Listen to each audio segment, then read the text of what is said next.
What's up, everybody? John over here, Shore Cycles again. Today we're taking a look at the SSR XF250X Dual Sport, available here in 2022. This bike's been around for a while, I think since about 2013 or 14, and we've carried it since about 2017. It's a street legal dual sport, 250cc, technically 249cc. A lot of people say online that it's a clone of the Suzuki TU 250 engine. I think it might even take the same oil filter.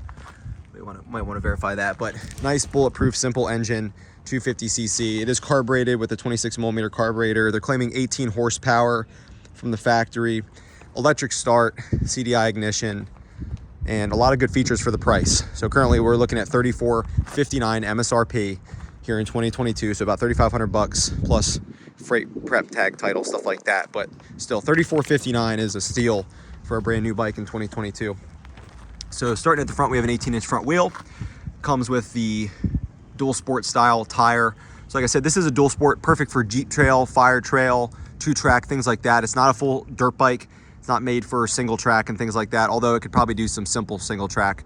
And I just noticed the skid plate on there, which is great for the price. But it's a dual sport bike. It's meant to hop around Jeep trail, street legal, hop on the road real quick and go to another trail and ride, and all that stuff. Front wheel, 18-inch spoked wheel, disc brakes up front, nice fork guards. They are inverted forks, and they are adjustable forks as well, which is great. So 41mm, nice and big, inverted, black uppers there, which look really nice.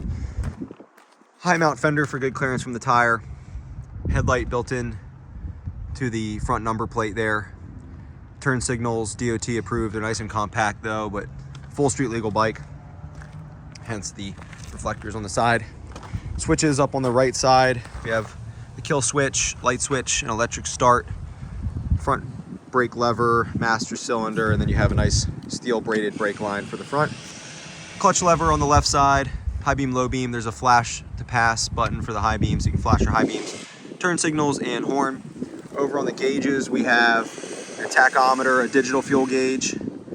We have a gear indicator, which is a great upgrade, turn signal indicator, high beam indicator, miles per hour, and then ironically enough, the distance is in kilometers. So if you get one of these and it feels like you're racking up miles quickly, it's actually in kilometers, but your speed's in miles. So sometimes common on bikes out of Asia. Metal gas tank, they're stating 2.6 gallons. So I'd say this bike should at least get 60, 70 miles a gallon. So 150-ish mile range, depending on rider weight and conditions and stuff like that. But totally respectable, you know, well over 100-mile range. Probably more like $150, $160, and probably even more if you stretch it all the way out. Like I said, it is a carbureted bike, so very simple. The carburetor actually has very good access, so if you do need to clean it or something like that, it's very accessible. Some bikes with carbs, they're, you know, almost impossible to get to. This carb has very good access on both sides, and it is a serviceable carb, so you can see actual regular screws on the bottom there, so it can be cleaned and serviced pretty easily. And then same for the airbox, everything's pretty accessible. So this thing should be pretty easy to service if you're gonna do it at home, or if you take it to your dealer, it's not too much of a pain for them to access the service items on the bike. Front disc brakes, 2-piston, and then I think another nice upgrade for the price is you have a 2-piston caliper in the rear and disc brake in the rear. So no drum brake in the rear, it is a disc. Bike stops really good, it has great bite from the brakes. And you see the rear shock there, it has a little bit of a linkage setup at the bottom. There's a grease fitting at the bottom. And then the shock's adjustable for preload, like most other bikes. It is a passenger-friendly bike, so there's passenger foot pegs that fold up right there. High swept exhaust, which is great, gets it out of the way and up high, and it tucks behind the side plate there pretty nicely. The seat is pretty solid, it's big. It's not the most comfortable, but it is nice and roomy for you to move around or put a passenger on the bike if you need to. You have the DOT compliant rear fender in the back, nice compact brake light, running light, and then your turn signals again. Has the rear rack included from the factory, which is another thing that saves you $100, $150 from the aftermarket, not having to buy that. There's a nice little storage box here, waterproof compartment to keep a toolkit or your registration and things like that, which is again a nice feature. Chain drive bike, which is standard for off-road bikes. And we have I believe it's a 17-inch rear wheel and tire, spoked again. Super easy chain adjuster there, all normal stuff. And then we have a petcock to to shut off the fuel, so if the bike's going to sit up in the winter, you can shut the gas off and then run the carburetor out of gas. And then it is a manual choke bike, which I also like, so you have control over the choke. It's not an electric choke like some bikes have, so you can start it pretty easily in the cold weather. Bike runs really good. It starts pretty effortlessly, and these are really low maintenance overall. Spark plug access, really simple. Again, nice shroud for the front sprocket there right by your foot, so it's protected. And it's a solid looking bike. It comes in a couple different colors. I know it comes in an orange. I think it comes in an all black as well. This is the all white version that they call it. Some other features real quick. It's got a ground clearance of 8 inches, so they're measuring that from the bottom of the skid plate there to the ground. It's got a aluminum alloy swing arm. It's a nice quality lightweight there. It does have a 1 year, so 12-month, 12,000 mile limited warranty, so that's on mechanical components. So same warranty as the other big brands, but you're saving a couple $1,000 with this bike. But SSR, we've been a dealer with SSR since 2014, I believe, so 8 or 9 years, somewhere in there, 2013, 2014. Excellent parts support from them. They have parts diagrams available for us right online. We order stuff from them. It takes 3 to 5 days for it to get to our store, and we stock a lot of the common stuff as well. So any SSR dealer across the country, there's hundreds of SSR dealers now, can service this thing no matter where you live, and they can get parts no problem. Some of my other favorites, just to point out the positives, I really like the gear indicator. So this bike is pretty approachable for a new rider. If you're new to motorcycles or new to dual sport, new to off-road, the gear indicator is just helpful if you're new, so you know what gear you're in, and that way you know exactly where you're at while you're riding. I also really like the rear rack.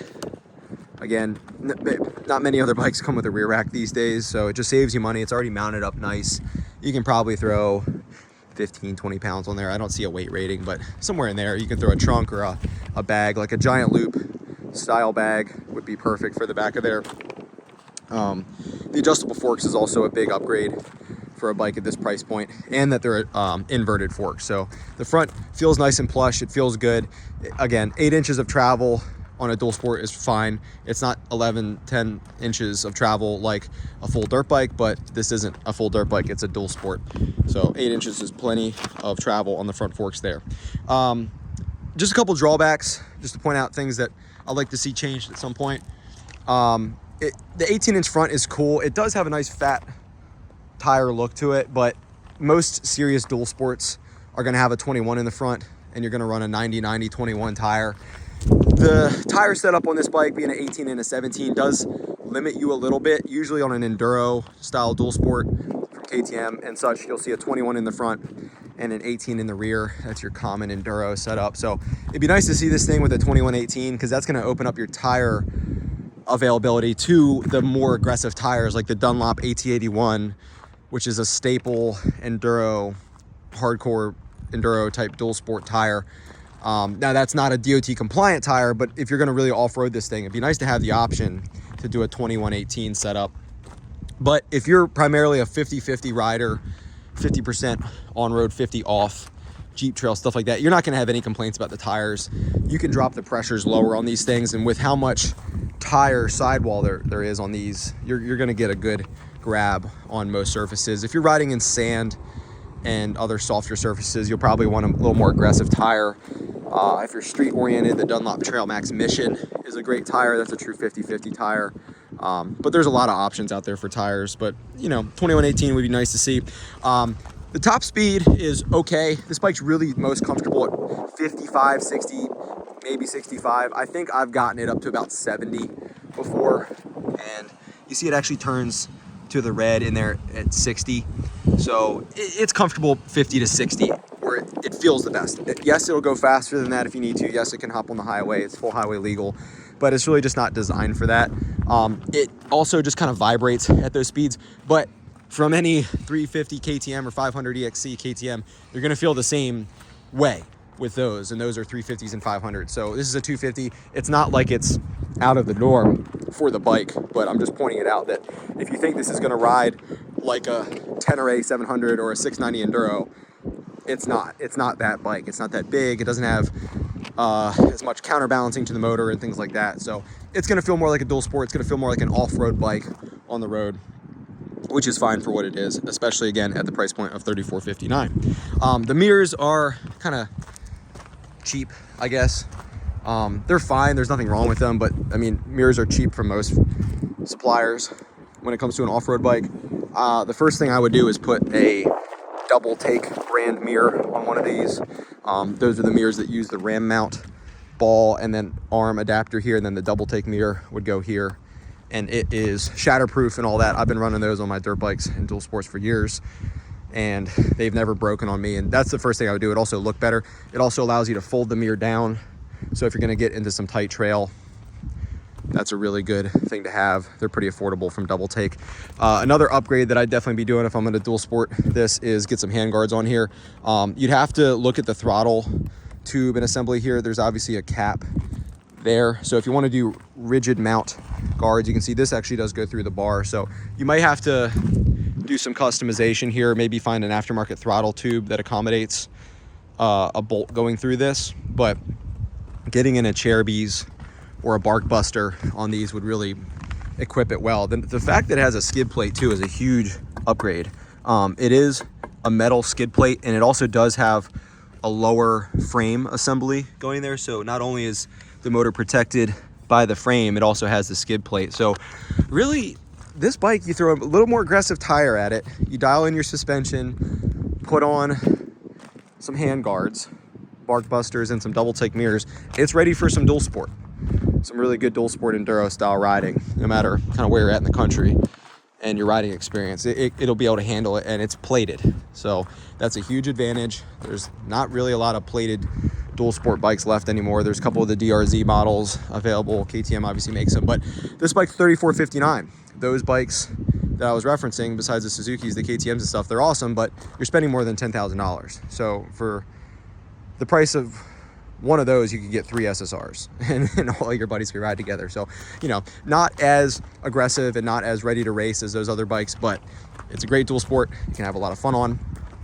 I really like it for the price, and the quality is very solid, and SSR backs you up and supports you just like any other OEM. If you have any more questions, just drop it in the comments. We've been an SSR dealer, like I said, 8 or 9, almost 10 years. And let me know your feedback on this bike if you have one. Let us know pros and cons, what you like, what you don't like. And we appreciate you watching. Give it a thumbs up if you found it informative. Please share it with a friend if they're looking at buying one of these. And we will see you in the next video.